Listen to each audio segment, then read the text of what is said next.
Assalamualaikum warahmatullahi wabarakatuh. Halo semuanya, perkenalkan nama saya Latifah Oktaviani dengan NIM 2223408. Saya dari Prodi Perpustakaan dan Ilmu Informasi. Baiklah, pada kesempatan kali ini saya akan menjelaskan sedikit tentang materi, yaitu sumber-sumber informasi pada mata kuliah Ilmu Komunikasi dengan dosen pengampu Bu Desriani Esos M. Tujuan dari pembuatan video ini salah satunya yaitu untuk memenuhi ujian akhir semester, dan hendaknya dapat bermanfaat bagi banyak orang.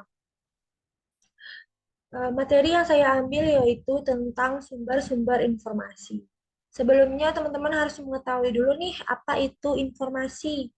Informasi adalah suatu data atau fakta yang dikumpulkan, diorganisir, dan disajikan dengan cara yang bermakna. Ini bisa berupa pengetahuan, berita, ide, atau rincian lain yang memberikan pemahaman atau wawasan tentang sesuatu. Informasi memainkan peran penting dalam komunikasi, pengambilan keputusan, dan pemahaman dunia di sekitar kita. Informasi dapat berupa teks, gambar, suara, atau kombinasi dari semuanya. Ini dapat ditemukan di berbagai sumber seperti buku, artikel, media sosial, website, atau sumber daya elektronik lainnya. Informasi juga bisa dibagi menjadi beberapa jenis, termasuk informasi ilmiah dan informasi bisnis, pribadi, dan informasi publik. Menurut para ahli, yaitu Luciano Floridi, mengusulkan konsep on life yang mencakup dunia fisik dan digital yang terintegrasi. Menurutnya, informasi adalah kondisi fundamental dari realitas dan diperlukan untuk memahami dan berinteraksi dengan dunia di sekitar kita. Sumber-sumber informasi dapat dicari dari berbagai sumber dan banyak sekali sumber-sumber informasi yang dapat kita akses. Yang pertama yaitu sumber dan referensi teks. Buku dan referensi teks. Buku atau referensi teks, buku adalah sumber informasi yang umumnya digunakan dari berbagai bidang. Mereka dapat mencakup teks akademik, ensiklopedia, buku teks, atau literatur khusus lainnya. Buku seringkali memberikan informasi yang mendalam dan berwawasan yang luas untuk suatu topik. Yang kedua yaitu jurnal ilmiah. Jurnal ilmiah adalah publikasi akademik yang memuat artikel penelitian yang telah memulai proses peer review. Mereka merupakan sumber utama informasi ilmiah yang memuat temuan dan penemuan terbaru di berbagai bidang ilmu. Yang selanjutnya yaitu publikasi dan laporan pemerintahan. Pemerintah seringkali menerbitkan publikasi dan laporan yang berisi informasi penting tentang kebijakan publik, statistik, data demografis, dan penelitian yang dilakukan oleh lembaga-lembaga pemerintahan. Yang selanjutnya yaitu sumber online. Internet telah memberikan sumber informasi yang sangat luas dan sangat mudah diakses untuk saat ini. Ini mencakup berbagai website, blog, artikel online, sumber online, daya pustaka digital, basis data, jurnal online, dan platform media sosial. Namun penting untuk memeriksanya dan dapat menelaah lebih lanjut tentang informasi yang kita terima dari sumber online ini. Dan selanjutnya yaitu media berita. Berita seperti surat kabar, majalah, saluran televisi, dan situs berita online yang menyediakan informasi aktual tentang berita terkini dalam politik, bisnis, olahraga, hiburan, dan topik lainnya. Yang selanjutnya yaitu institusi akademik.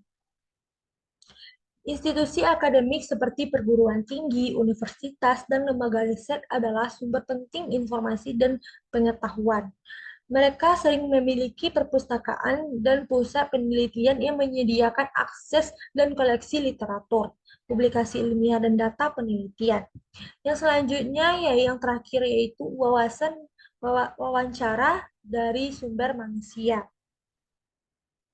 yaitu mendapatkan informasi dari sumber manusia seperti pakar, praktisi, atau ahli bidang dari televisi, atau dari bidang ada di televisi bisa juga yang lebih relevan.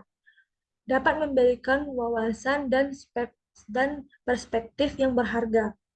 Wawancara dapat dilakukan secara langsung melalui televisi atau melalui surat kabar elektronik.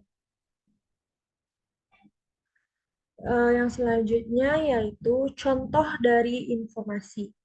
Contoh dari informasi yaitu suatu peristiwa terjadi suatu peristiwa yang bergemparkan di suatu daerah, yaitu beberapa orang penduduknya tewas karena keracunan tembok bongkar.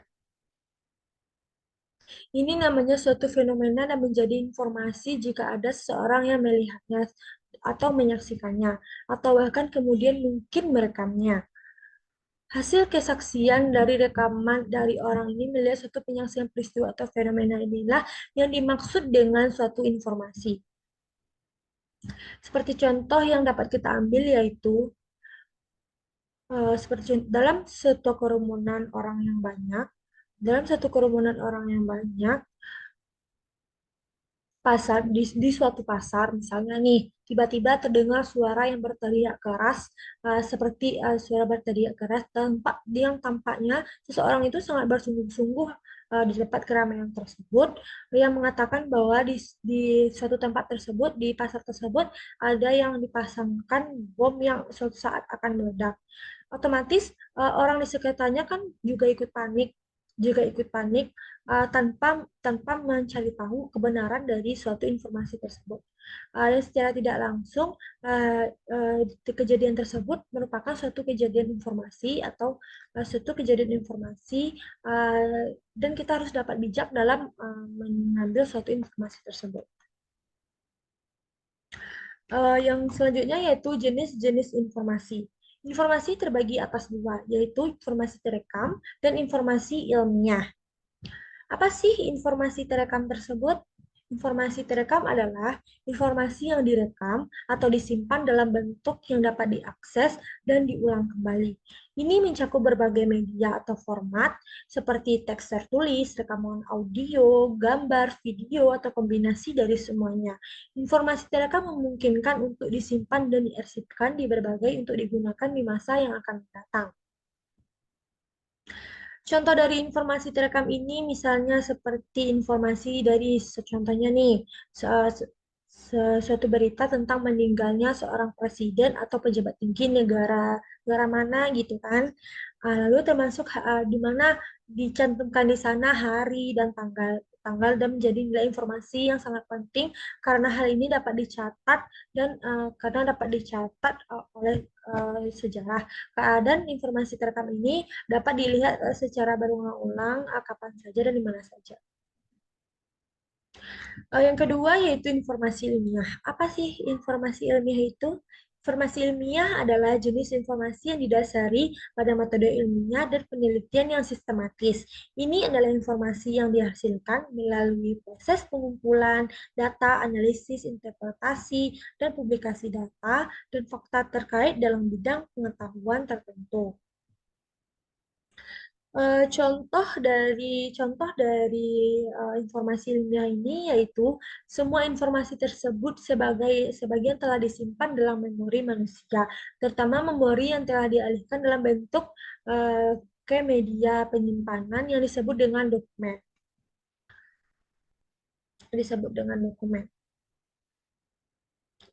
Termasuk ke dalam jenis informasi. Jenis informasi dapat digunakan untuk mempermudah arah dan pengelompokan informasi sesuai dengan sifat dan karakteristik yang dimilikinya. Di samping itu juga nantinya juga digunakan untuk memudahkan seseorang dalam mencari informasi karena terdapat dalam suatu dokumen tersebut.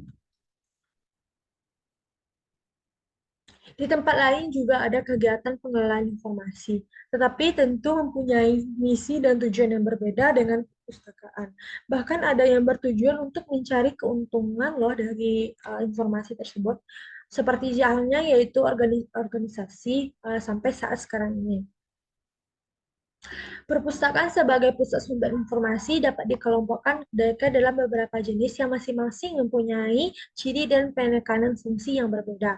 Ada yang berfungsi untuk melayani kebutuhan informasi bagi kelompok masyarakat khusus seperti masyarakat yang penelitian saja dan masyarakat ilmuwan saja, dan masyarakat sekolah saja. Dan ada juga yang bertugas khusus melayani kebutuhan masyarakat dalam lingkungan organisasi khusus. Sumber-sumber informasi dari berbagai jenis dan bentuknya itu tersebar dan dikelola oleh perpustakaan sesuai dengan jenis perpustakaan yang pengelolanya yaitu ya contohnya seperti sekolah, perguruan tinggi, perpustakaan khusus dan umum.